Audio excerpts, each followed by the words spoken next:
Krista pian ani chu kola lo em leta thi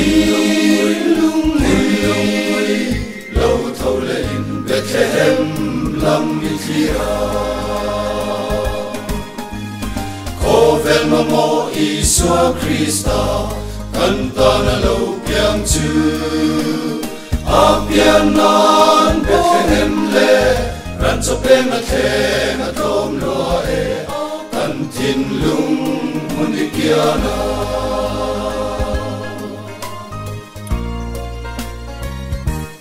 nam tin ren ta na dam na van lal fa alo piang e aming chu rem ruat tua sa tuan pa nge lo ni Vel mo Isua Krista canta na lo piang chu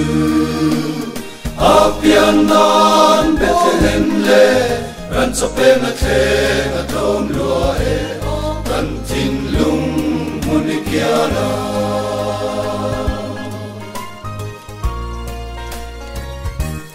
qua soi xem lo ma mai na lo na rim tu ya leng ve Saltam te lo chua pula Bethlehem lam Mithira ko vel ma mo Isua Krista canta na lo piang chu apian nan Bethlehem le ran cho pen na the na tom lua e kan tin lung munikiana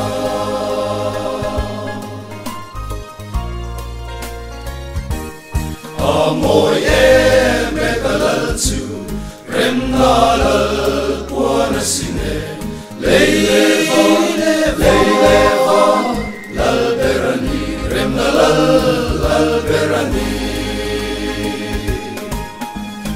ko vel ma mo Isua Krista canta na lo piang chu